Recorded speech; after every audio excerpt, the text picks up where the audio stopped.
Good evening, ladies and gentlemen. Welcome to another exciting episode of Last Week in Geek. Did you enjoy Colossal Con? Look at her. She's got a Colossal Con shirt on. This is actually a Colossal Con e-shirt. Damn! Colossal Con was a pretty great time. Thanks for anyone who's watching, who is just joining the YouTube channel for the first time.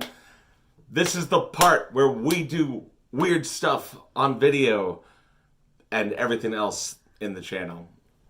I promise you, it's far more exciting than it looks. So to kick things off here at Last Week in Geek, we're going to be talking about some teasers and trailers, which has become kind of a mantra in episodes lately. I assure you it's because we enjoy media. And you're going to see some more reviews coming up soon.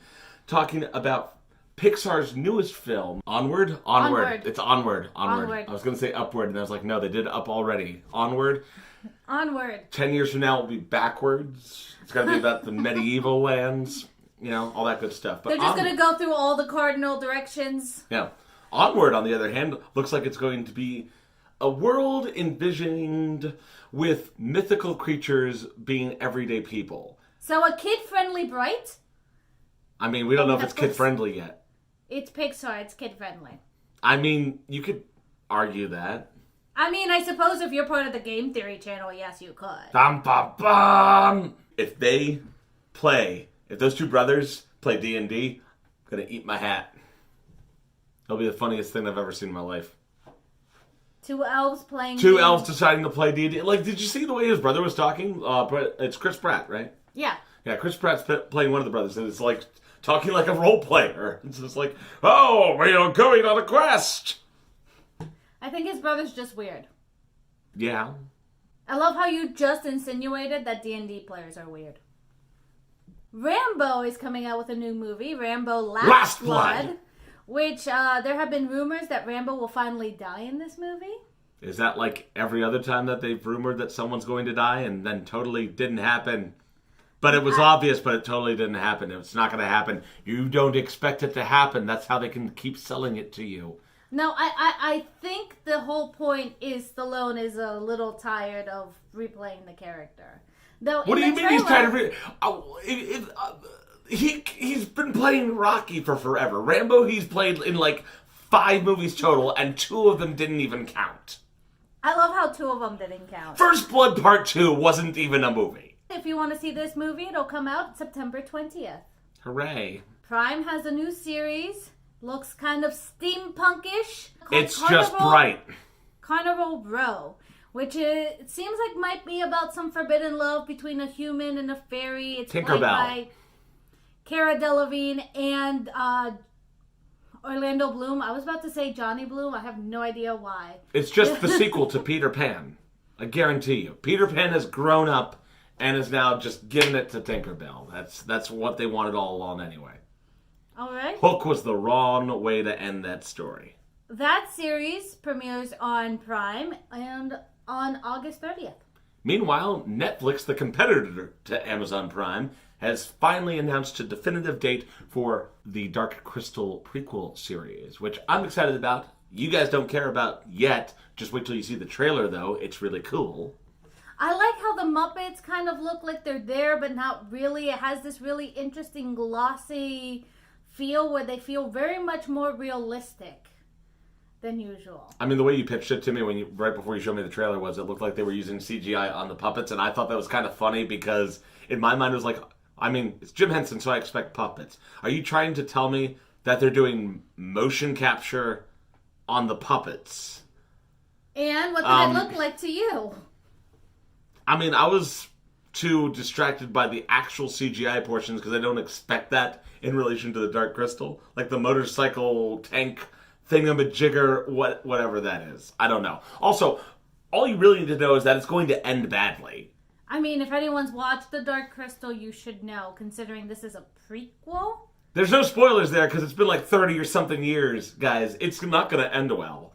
That being said, it's kind of competing with Carnival Row because it's also premiering August 30th.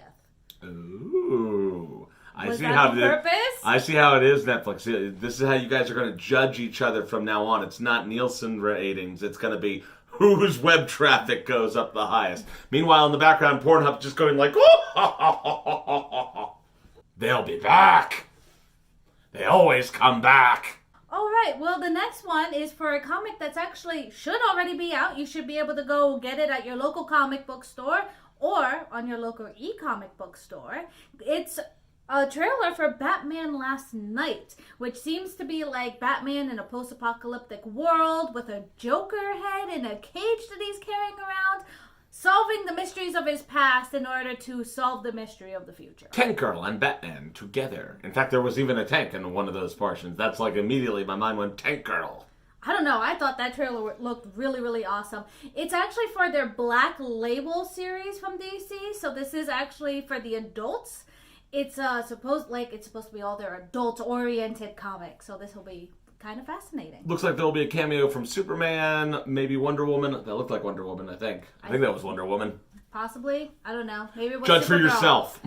We're getting some new stuff for the Switch as well. A new Cadence of Hyrule game is coming out. Cadence and the Dance of the No. It's Cadence of Hyrule. It was made by the same people that did Crypt of the Necrodancer. Crypt of the Necrodancer. And it seems like they might have related, like, it looks like there's some interesting lore happening here where Crypt of the Necrodancer might in fact be a prequel to this story. It looks like a rhythm dancer thing for Legend of Zelda. I don't know. It was really interesting. Well, I know what you're getting at, and you'll see what we mean when you look at the trailer. I think what that is a pseudo turn-based system. I have no idea. I've never played the game. The reason it's coming up is it seems like somebody actually tried to hack into the Nintendo store and I want it. Tried to leak the release date saying that it was going to be this month. That has not been confirmed yet, but I thought it was interesting enough to actually show here. Speaking about video games, we've got Kojima's video game, Death Stranding. Very interesting trailers, like several of them, like several very long, weird, I assume drug-filled, addled It's like trips. Fallout, The Postman, and Final Fantasy The Spirits Within are coming together. And Euro Truck Simulator, don't forget about that. No, I don't get the Euro Truck Simulator thing. Because it's whatever. He's a delivery person going around. So what? Streets of SimCity is a delivery game. I don't make that comparison to Euro Truck Driver. With radar. Yeah, that sounds like Streets of SimCity to me. I don't know, it was really weird. And then they got that baby and that... I don't know. It was just all Wait, have you never seen Final Fantasy The Spirits Within? No. I mean, maybe several of you haven't either, but like, if you watch Final Fantasy The Spirits Within, you're going to get some really interesting flashbacks when you're watching that trailer. But it's like 8 minutes worth of like teaser footage from That's cinema. just one of the 8-minute long ones. Yeah. There's like 2. Gameplay footage, teasers from the cinematics, lots of A-grade actors are in this film. Troy Baker was I'm sorry, the game. Oh, well. Yeah, it's a game. I mean, I like Troy Baker. I don't know if he's a grade A actor, but he's a grade A voice actor. You know what I meant. Troy, if you're watching, I'm sorry. It's just... You're not Guillermo del Toro. Anyways, if you want to pick this up, it's a PS4 exclusive, and it's coming out November 8th. I mean, he had to do something after he got fired, right? It looked like he got a little crazier after he got fired, but yeah, sure. It's necessary. This is that stage where he goes completely bonkers and turns out like 1 or 2 really great things. At this point, corporate level social media clearly needs to stop. It's time to stop. All right? IHOP, you already tried it. You already tried the stupid letter flip, and now you're just messing with this. So IHOP announces that it's going to now switch to the P, like last time when they switched to the B, except it's already a P, so you're already losing at least 50% of the population in confusion. But those who don't know, this was last you're just messing week. with us. Yes. Last week they announced that they were going to make the P stand for something else. Today... We had a lot of interesting ideas about that. Today we find out the other thing is pancakes, which it already stood for pancakes. But then they flipped it on us again and said that their burgers are being called pancakes, and one of their new burgers has a pancake in it. Get it? They flipped it. Very funny, IHOP. What is a pancake burger even going to taste like? Like, is it I the don't want to know. pancake? It didn't look appeasing. Is the pancake instead of the bun? No. There's no patty and there's pancakes in the bun? No. I guess you misunderstood. All the burgers are the same, except for one. That one has regular buns, and literally in the middle of the patty, it has meat, cheese, all that stuff, and underneath the meat is a pancake. So it's like a breakfast sandwich? There's no egg in it. It's just a pancake. Some people don't like eggs for breakfast. I mean, I'm just trying to understand what you're doing here. I'm trying to rationalize this. I don't understand why the pancake and the other ones are called burgers, or pancakes, but they're burgers, and there's nothing else changed with them, except for the one. Oh, ground meat on a pancake. Oh, okay. Okay, we're going to... it works with crepes sometimes. It's kind of just an overglorified pancake. I've had crepes. Crepes! They're much more light and fluffy than regular pancakes. So they're fluffy pancakes. Oh my god. So, the Batman! We're going to go to the Batman! Last week we said it might be. I knew what it was going to be. This week it's confirmed that we're getting Robert Pattinson as the Batman. And Mr. Pattinson is, of course, haunted by that fun experience as a vampire. So the joke, of course, is look how many years it took for him to turn into a bat. What a shitty vampire. However, it is worth noting that I'm slightly encouraged because I have recently started to reacquaint myself with his film career, and he's actually got some okay movie roles the last few years. Like, he's working his way up there. He's not just dragging his feet off the tail of Twilight. No, that's fine. I know that he has done more serious work since Twilight. The only thing I don't want right now is for, what's her name that I can't remember because I've completely blanked her name out of my mind.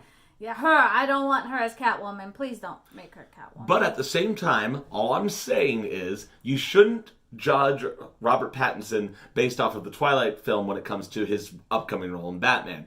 That's almost as bad as treating any role Will Smith would be doing nowadays based off of Wild Wild West. Earth? No, After Earth. I was going to say Wild Wild West. After Earth.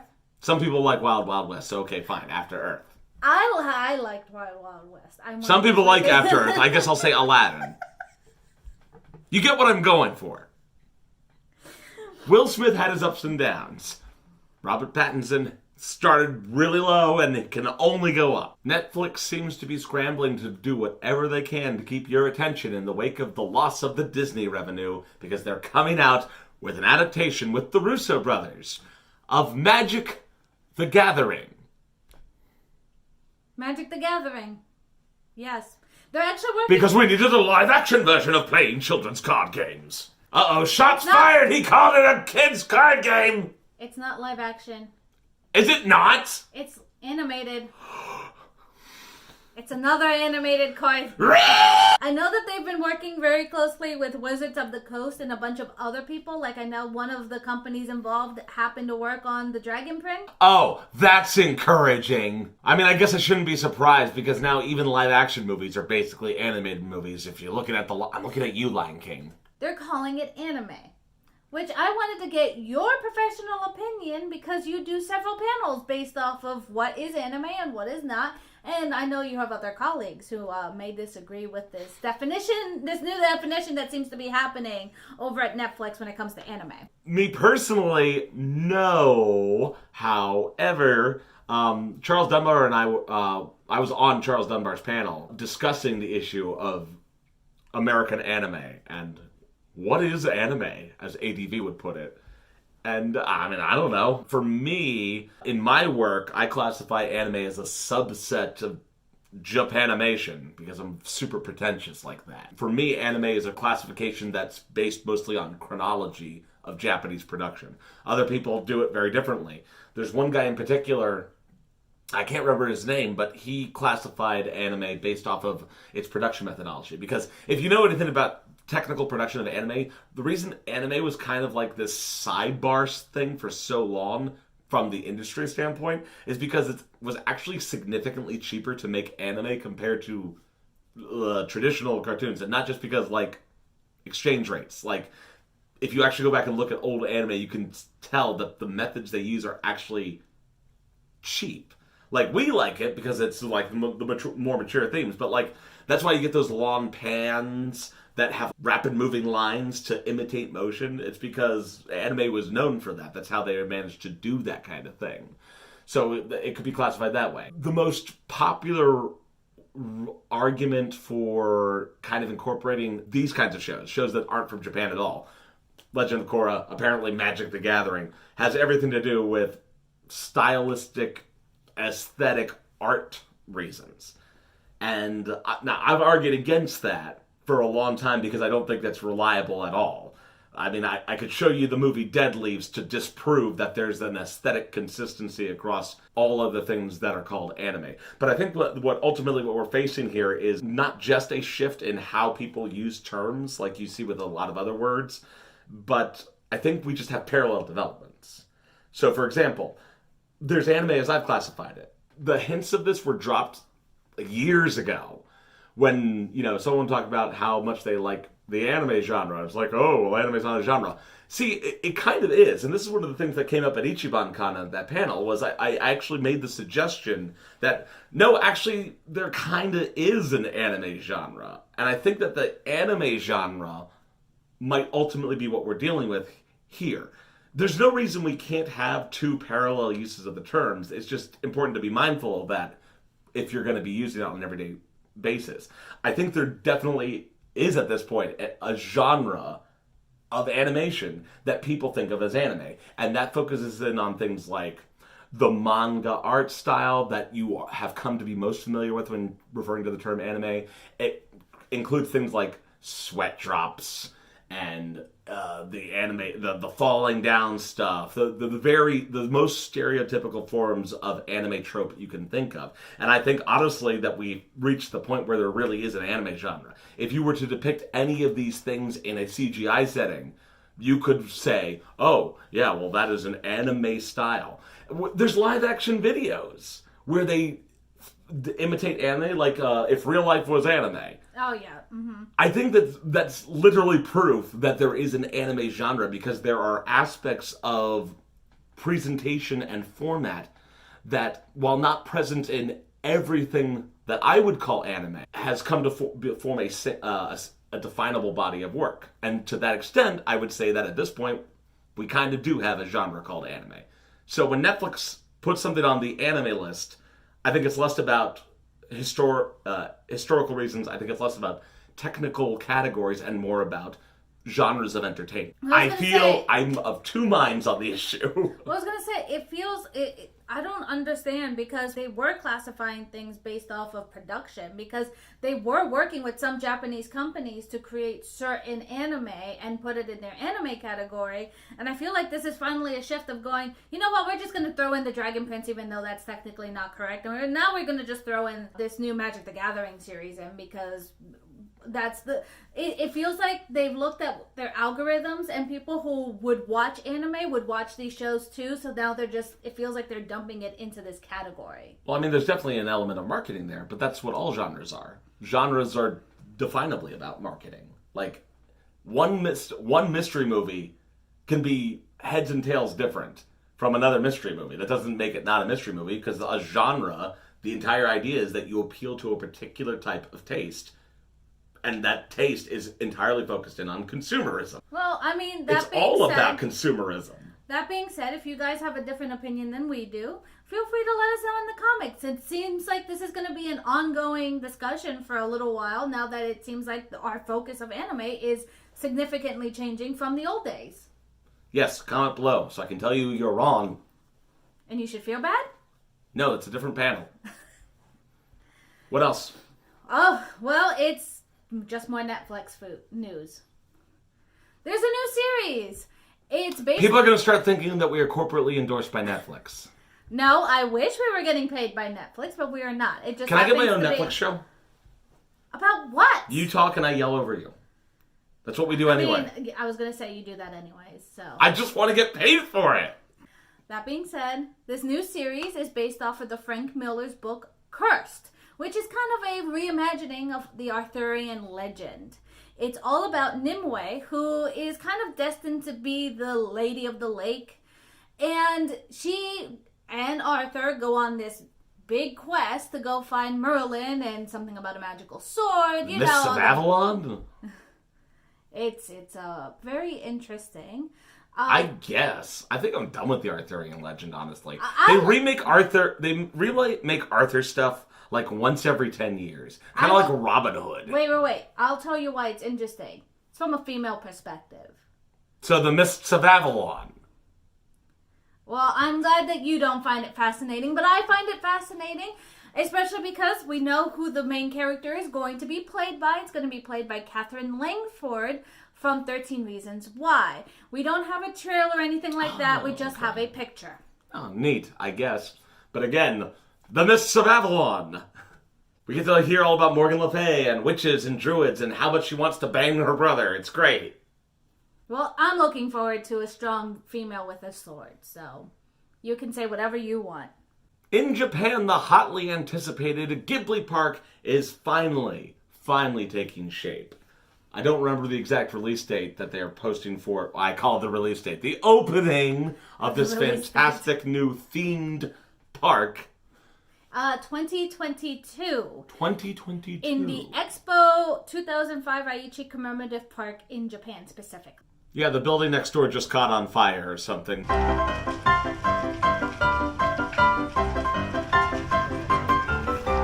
No big deal. Miyazaki, meanwhile, is talking about his awesome park and how nitpicky he's going to be about it. Now, if you're familiar with the works of Miyazaki, you know he has some mild environmentalism issues going on. Mild. Says. So the new Ghibli Park will be built around nature in its entirety. Not a single tree will be felled in the construction of Ghibli Park. It's going to focus in primarily on 4 different films as their themed areas. Oh, well, that being said, because no trees will be chopped down, there are no rides. So no big thrill rides, no little rides at all. You know, I feel like they could have definitely built like a kitty cat train or something. Well, there's just no rides. Yes, it's being based off of 4 films you've mentioned. Howl's Moving Castle, Kiki's Delivery Service, My Neighbor Totoro, and Princess Mononoke. Princess Mononoke. Goes well with the woods motif. I wonder if they'll kill random bypassers to ensure the power of nature is maintained. That being said, they're also working on a stage play. They really want to get one of those going as well. And from what I remember, there was an interesting quote from the co-founder of Studio Ghibli. Yeah, you could say that. All right. Well, the co-founder was talking about working with Miyazaki on the park. He said, and I quote, he, Miyazaki, is the kind of extremely interfering old geezer who can't leave people alone to get on with their work.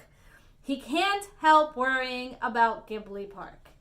Which, I assume this means the same reason why he can't retire. Miyazaki kitty cat. In and out, in and out. Over the weekend, we had a interesting Google outage that took down YouTube. And hundreds of people immediately fell into a depression from lack of PewDiePie. And for those of you who don't keep track of what Google has acquired, they recently acquired Nest, which is essentially a smart home technology. Let's just say that outage took out people's smart home locks, locking them out of the house, thermostats, so people couldn't turn on the AC, and baby monitors. I'm a little biased here. I honestly think that smart home technology is not ready to be purchased by the average person. If a simple Google outage like this can take all of that out. Who do you think is buying this stuff? The average consumer? I think not. I would hope not. Smart. Alexa, how's my child? Your child is dying. I know, because I just turned back on an hour ago. Well, Sorry about your respirator. Some baby monitors have been notoriously way too open to security leaks, and so interesting people have been looking at your babies if you have any smart home baby stuff. Who do you know who has one of these? I didn't even know this was a thing until this story came out. Who buys this? It's very common. People rich enough to afford a babysitter. It's not. No, honestly, they're not that expensive. They're Stop buying stupid stuff. You're poor. As you think, but I still do. I don't want smart homes. Like, I do have a Google Home, but that's as smart as my home will get, and I really don't use it. And Google is spying on you. Oh, I know Google is spying on me, but so is Apple. So really, at this point, it doesn't matter. I got the feeling somebody's watching me. And I got no privacy. Jobs is just transcended to the cloud, and one day he will reawaken and just be like, I know what you do in the dark. Finally, we get to talk about My Little Pony Live. A stage show version of My Little Pony that allegedly crosses all generations of the ponies, appeals to people of all ages. No, not all generations of the ponies. I thought it was all generations of the ponies. No, it's for all generations that watch My Little Pony, the most recent season. It's for all generation kinds of fans. That's going to be a terrible show! Why would they do that? It's going to be great. That being said, it's going to feature the main 6. It's going to have some new songs and an original story made just for this particular tour. It's going to start in 2020. Oh, just in time for the final BronyCon. That's good timing on your part, Hasbro. Do we get to see Princess Cadence's dead eyes again? I want to see those. They really didn't show any pictures, except for like one that I saw that looked like giant My Little Pony plushies. So it's like one of those Japanese carnival shows. It actually does look like the Japanese mascots kind of thing, but I have no idea if that's what they're actually using. There's very little information other than the fact of who's going to possibly be in it and that it's original story and all new songs. Other than that, I really don't have much more information. All right. Well, that wraps up this episode of Last Week in Geek. If you have any thoughts on anything that we've commented on today, feel free to do so below.